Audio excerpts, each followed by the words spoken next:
Marijuana History 101. Or should I say extremely brief Marijuana History 101. It's big, complicated, and we'll only be able to scratch the surface. So let's get started.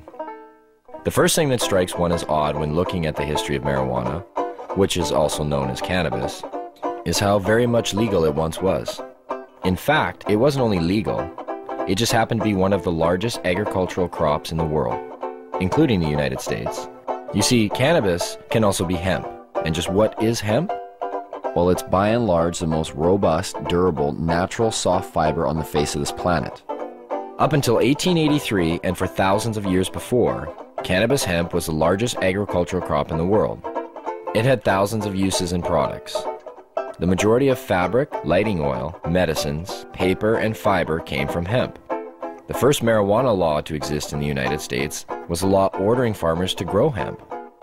Benjamin Franklin used it to start one of America's first paper mills. The first two copies of the Declaration of Independence were written on cannabis hemp paper. Up until the 1800s, most of the textiles in the United States were made with hemp. 50% of medicine marketed in the last half of the 19th century was made from cannabis. Even Queen Victoria used the resin extracts from cannabis to alleviate her menstrual cramps. But the funny thing about industrial hemp was you couldn't get high from it. Yet, it was lumped in with the following, which also made little sense. Reefer madness. In the early 20th century, yellow journalism had surfaced. Articles depicted blacks and Mexicans as frenzied beasts who would smoke marijuana, play devil's music, and heap disrespect and viciousness on the readership, a majority of which happened to be white. Some offenses included looking at a white woman twice, laughing at a white person, or even stepping on white men's shadows. And this ended up leading to a law in the form of a tax stamp. A tax stamp that would not only include marijuana, but also hemp and cannabis medicines. It's speculated that hemp's potential for an abundance of new products was going to be in direct competition with other sources. And this, added to the reefer madness, led to the eventual downfall of all forms of cannabis. Popular Mechanics magazine had actually prepared an article entitled New Billion-Dollar Crop. Hemp was touted as being able to produce more than 5,000 textile products from its thread-like fiber and more than 25,000 products from its cellulose, ranging from dynamite to cellophane. Its superiority as a source for paper was also becoming known, especially with the development of hemp processing equipment.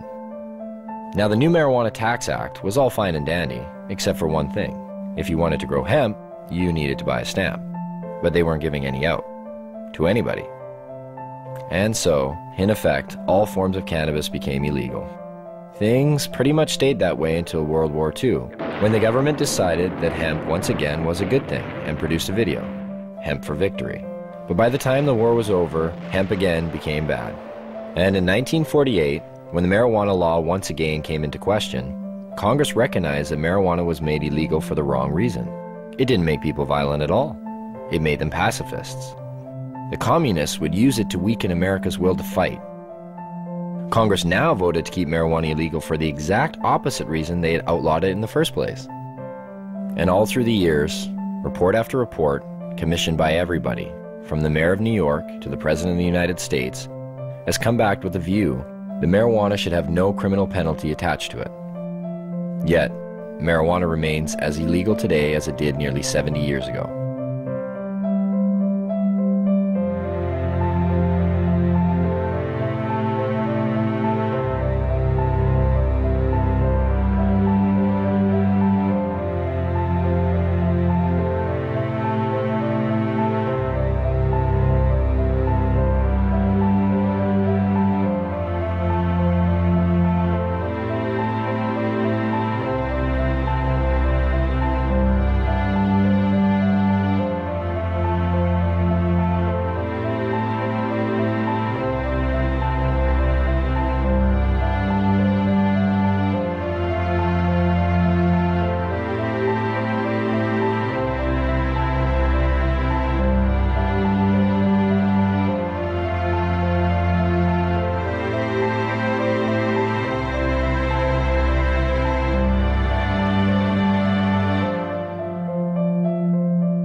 Marijuana.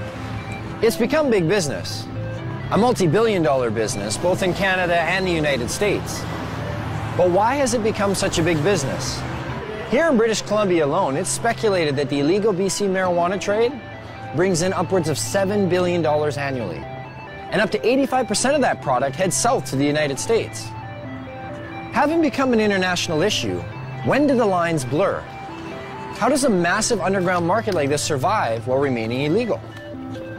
Why is marijuana illegal in the first place? And if prohibition is meant to protect us, I guess the most obvious question is, does the prohibition work?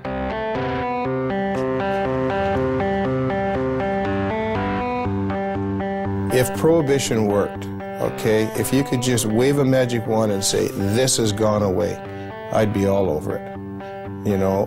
But the fact of the matter is that prohibition has never worked. You know, we've been here before. You remember the first prohibition, right? Which was? Prohibition of alcohol. No, I'm talking about the first prohibition. Thou shalt not partake of the fruit of the tree of knowledge. And who was the big cop? And how many people did he have to watch? 2. What are the goals of this prohibition? I assume the goals of prohibition are to reduce the amount of drugs available and to reduce the demand for those drugs. In both instances, cannabis prohibition's an utter failure. Has the prohibition stopped people from using marijuana? You get a phone call and says, I'm from the federal government. I want to know whether you've been using cocaine or marijuana recently. Presumably you might be getting a little bit of an underestimate. In 1937, there were estimated to be 55,000 marijuana users. And now there are estimated to be more than 50 million of them. That's a 100,000% increase. Seems to be quite a few of them. Yes, I'm afraid there are. Whether the drug is criminalized or decriminalized does not affect the rates of smoking of cannabis, either uptake or of discontinuation. So what are the dangers of using marijuana? I don't know. I don't know. Gives you like a rapid heartbeat. Smoker's cough. I'm sure it has some effect on your brain function, memory. I don't know, is there something unhealthy about moving slowly? It's not good for you. You're not fully conscientious of what you're doing. Thicken some membranes in your brain or something. Well, it's been science. I guess I'm being told it's been scientifically proven that marijuana kills your brain cells. That's the one I remember. Marijuana kills brain cells. I thought the same thing. You know, I didn't start smoking pot until about 5 years ago. I thought pot made you stupid. You know, I bought into it just as much as anybody did. I realized when I was like 30 years old that I was tricked. I was like, you gotta be fucking kidding me. 1974, the Heath Tulin study. Ronald Reagan announces, the most reliable scientific sources say permanent brain damage is one of the inevitable results of the use of marijuana. Monkeys pumped full of marijuana, apparently 30 joints a day, had begun to atrophy and die after 90 days. Brain damage was determined after counting the dead brain cells of both monkeys who had been subjected to the marijuana and ones who had not. This study became the foundation of the government and other special interest groups' claim that marijuana kills brain cells. Here's what they didn't tell you. After 6 years of requests, how the study was conducted was finally revealed. Instead of administering 30 joints a day for 1 year, Dr. Heath used a method of pumping 63 Colombian-strength joints through a gas mask within 5 minutes over 3 months. They suffocated the monkeys. What they did is they put these gas masks basically on their face and they pumped pot into it, but without additional oxygen. So after X amount of time, the brain shut down. Well, if you suffocate, the first thing that's going to happen is your brain cells are going to die with lack of oxygen. So what they did is they suffocated the monkey, showed all these dead brain cells, and then went on to associate it by saying that cannabis use causes your brain cells to die. And how many people, not knowing the origin of the study, have gone on to quote it and re-quote it. And now people believe it. Studies since have shown no signs of any brain cell damage. In 2005, new research suggested that marijuana could possibly stimulate brain cell growth. That study hasn't received the same attention. Another common belief? Marijuana causes lung cancer.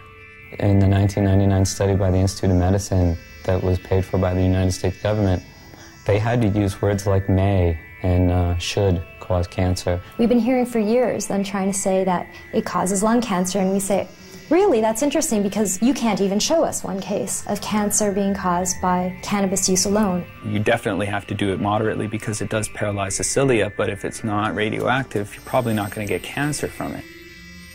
Smoking it can be harmful because of the properties of smoke. Not as a result of anything in the cannabis plant, but because they're intaking heated plant matter into their lungs. People said, well, you don't know, we haven't been smoking it long enough. Look what happened with cigarettes. We've had about 4 decades, or more than 4 decades of experience. If this was going to show up, it should have shown up by now. Finally, a study came out just in the last month verifying that cannabis smoke does not cause cancer. It's different than nicotine.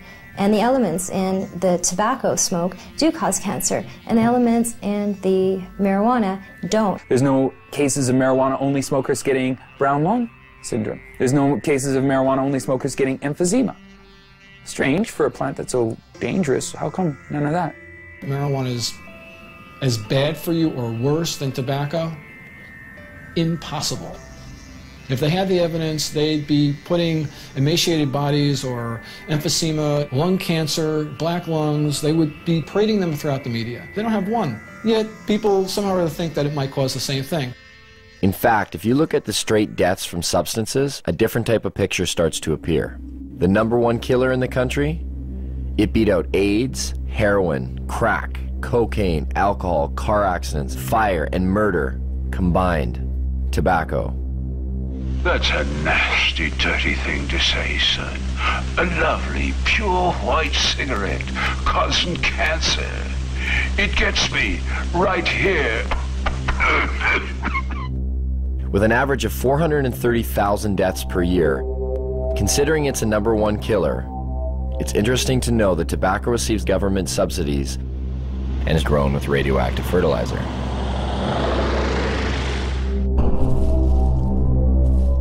Now get out there and sell cigarettes! #2 on the list? If we don't include poor diet and physical inactivity, with well over 85,000 deaths a year, alcohol. As we look much further down the list, there are others that may surprise you. Caffeine comes in with 1 to 10,000 deaths a year. And some of our most popular pain relievers, non-steroidal anti-inflammatory drugs such as aspirin, still make an appearance with over 7,500 deaths annually. Where does marijuana lie in this? What kind of staggering number do we find? I don't know. 50,000? 250,000? 300,000? For marijuana, I'd probably say then 80,000. I would say it would be hundreds of billions. Get ready for it. Here it comes. There are no deaths from cannabis use anywhere. You can't find one.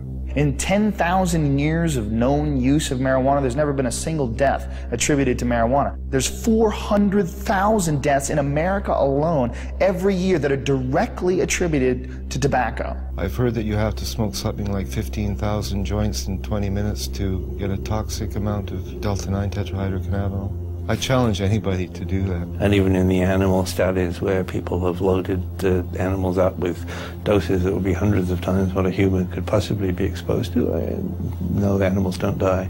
The LD50 seems to be astronomical. I mean, you can die from ingesting too much aspirin.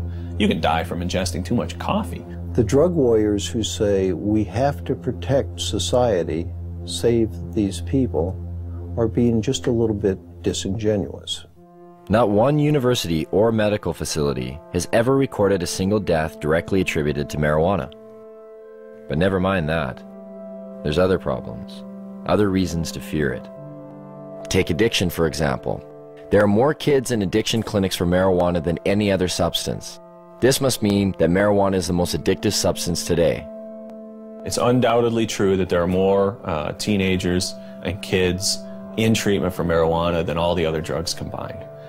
What the DEA never tells you is why that's true. A kid is caught possessing or smoking marijuana. He's taken to court. He's given a choice. Either you some horrible penalty, or you go to a treatment center. Obviously chooses to go to treatment, and goes to treatment there, he's considered an addict. But then the DEA gets to point to that stat and say, look at all these kids in treatment for marijuana. God, it must be because today's marijuana is not the marijuana that your parents were smoking. As far as I understand, only 3% of the people in treatment for marijuana